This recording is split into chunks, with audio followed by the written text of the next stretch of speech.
Hello friends, I am back with a new video. I have been studying about cell biology for 2 days, and I have realized that I need to share some valuable information with all of you regarding cell biology. So, what is actually life? Life is actually the living state in which we are in.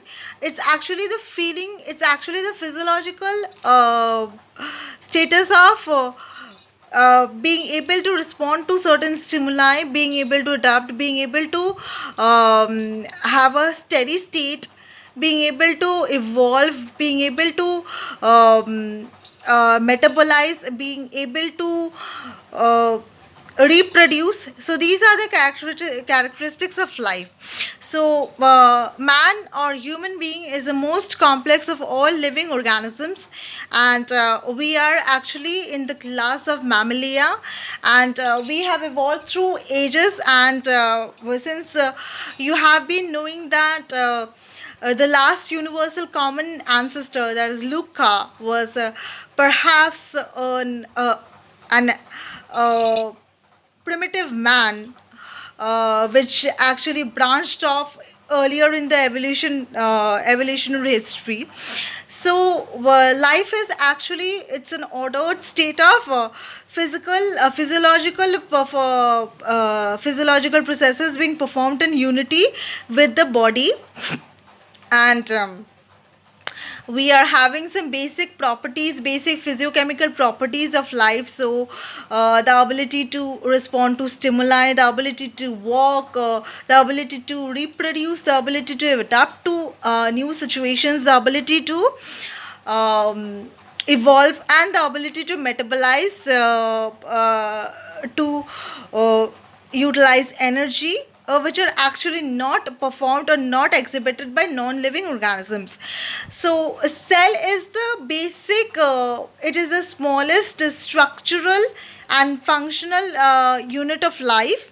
Cell is the one which is capable of performing all the life functions in its own, by itself. So, the word cell was coined by Robert Hooke in 1665 when he was studying the dead cork cambium of trees.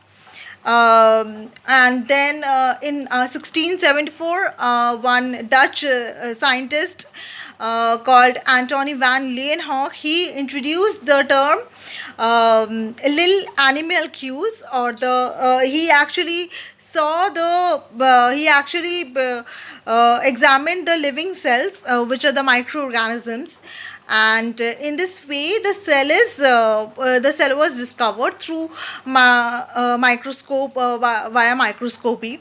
So cell is actually the basic unit of life, and it is composed of cell wall, or extracellular matrix. It is composed of plasma membrane, plasma lemma, or cell membrane, which is actually a unit membrane. It is a phospholipid protein bilayer membrane, and then we have certain organelles in case of eukaryotic cell, which are actually having the nucleus. In the organelles, we are having the nucleus, which is the brain of the cell. It performs essential functions of the cell. We have mitochondria, which is the powerhouse of the cell. It generates ATP, so that potential energy and kinetic energy can be processed by the cell. And next we are having Golgi body, which a Golgi body, endoplasmic reticulum. Endoplasmic reticulum is of two types: smooth endoplasmic reticulum, rough endoplasmic reticulum. Smooth endoplasmic reticulum is for drug uptake and metabolism. And next we are having lysosomes, which actually are catalytic bodies, and we have ribosomes, which are the protein synthesis, synthetic synthesis, which act on which the proteins are being synthesized in the cell. In the eukaryotes, we have the ribosomes, which are actually bounded on the membrane of endoplasmic reticulum. So we are having this rough endoplasmic reticulum, and we are having mesosomes, we are having centrioles, centrosomes, we are having microsomes. So these are all the organelles, and we are also having some cell inclusions, which are also necessary for cells. In plants, we have everything apart from we are having the cell wall, which is actually there in plant cells but absent from animal cells. And we are having vacuoles, tonoplast, that is a vacuolar membrane. We are having plastids, we are having chlorophyll, we are having the chlorophyll structure. The ultrastructure of chlorophyll shows grana, stoma, and we have the photophosphorylation being performed in the thylakoids, which are present in plant cells. And we are having plastids. There are three types of plastids. We have chromoplast, which actually impart colors to plants, the flowers. So we have chloroplast, which contains chlorophylls, and we have leucoplast, which are actually the plastids which store food for plants. So these are all the essential cell organelles in plants and animal cells.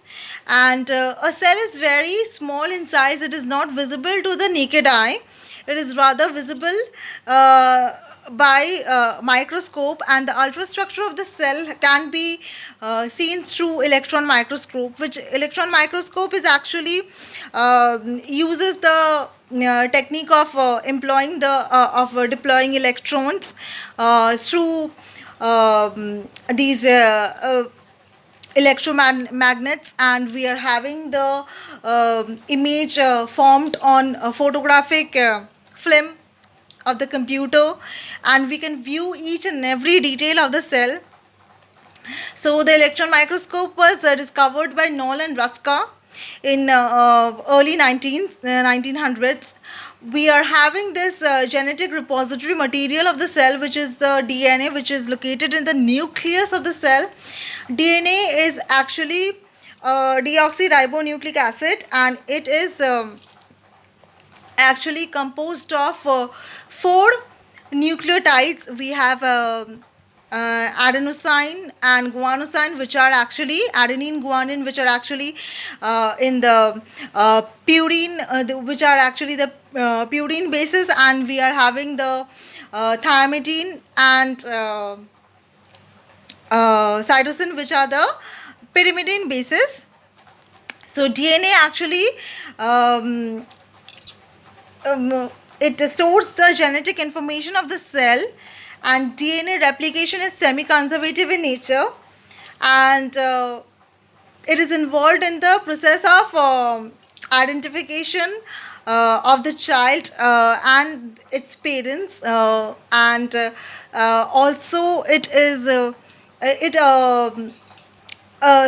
serves as a marker for certain diseases which are actually genetic in nature. And so these are some of the topics related to cell and cellular structures and DNA, which have been talked about in this video.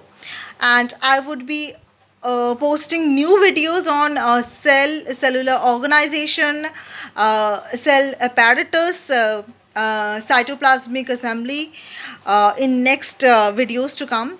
So stay safe and stay at home due to the pandemic of coronavirus. But thankfully, in this third week, all the cases which have been reported, which were suspected to be coronavirus positive in India, have been reported negative. So thanks to the effort taken by the president, the prime minister of India, and our West Bengal chief minister to